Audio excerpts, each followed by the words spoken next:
But let's focus on the stock that you were just talking about. Allied Blenders, big uptick is what we're seeing in pre-open. To help us out with how was the past quarter and what's the way ahead, we're joined by Mr. Alok Gupta. Hi, Mr. Gupta. Good morning and thanks a lot for joining in.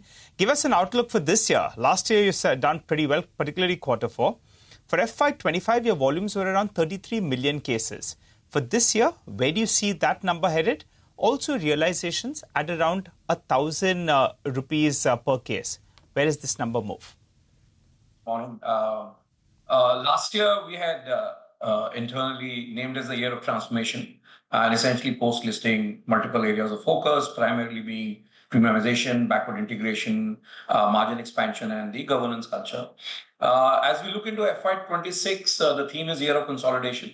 Our gross margins have already moved from a low of 37 now to 43. Our Capex cycle is now in position. We will see at least 2 of the 3 Capex programs that we've announced to come upstream this year.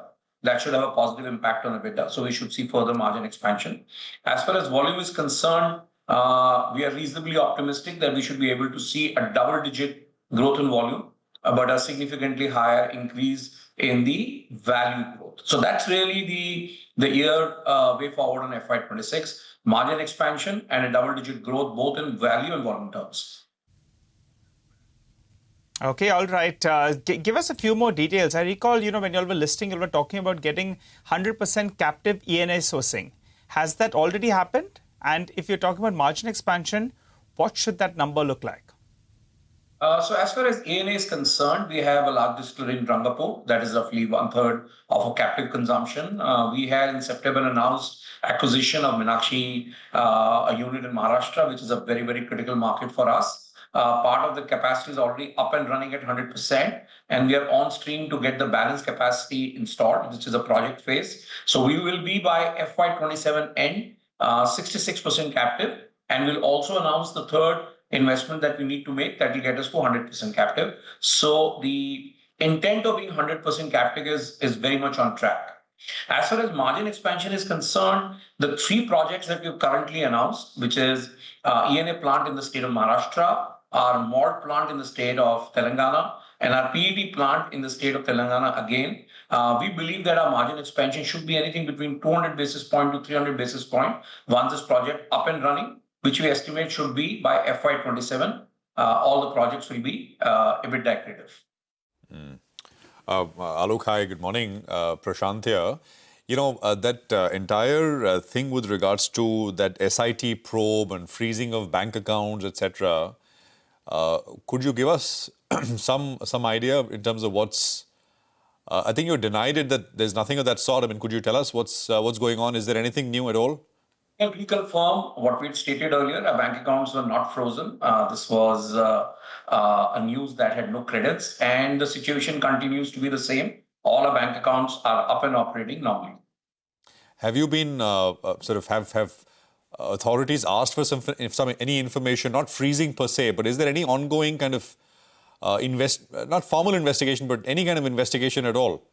So first of all, there is no freezing account. It was not the case earlier, not the case now. SIT that has been formed has requested for information from more than 100 companies that were suppliers to the state of Andhra Pradesh. We've been one of them, and we have provided all the information on time that has been asked for as per the normal process, which is being equally applicable to all players in the industry.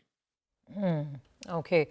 Alok, just a question on any receivables or anything outstanding that you may have from either Andhra or from any of the other southern states, or have you received the whole amount? Andhra is absolutely on track, so there is no overdue in Andhra. As far as Telangana is concerned, Telangana from the month of October has been paying regular dues on time, and for the last 2 months they've also started to pay a partial overdues. So I think the situation today is significantly better, where money is getting paid for monthly supplies, and every month we're also getting a little more release from the overdue situation. So that's really where we are. Okay, all right. Very quickly, Mr. Gupta, if you could tell us, the Bombay High Court has allowed y'all to use Mansion House in West Bengal. Where is the case at currently? Case is sub judice at this point of time. The court has allowed Tilaknagar to respond. So I think we will We are on wait and watch in terms of what the final verdict on this is, and then we will form up an action plan. Finally, Mr. Gupta, just very quickly, are you importing anything from the UK as of now? And therefore, to what extent do you benefit, if at all, from the FTA? So we are the largest importer of bulk scotch as an Indian company. Our export into India with duty payable is about 250 crores. Once this new tariff comes into place, we expect about 75 crores of duty release or lower cost of goods from this policy benefit, as a policy benefit. All right. Alok, we'll leave it there. Thank you very much for joining us. We wish you all the best of luck. Thank you very much. Hope to speak with you again. Stocks up from 300 to 400 in 4 trading sessions.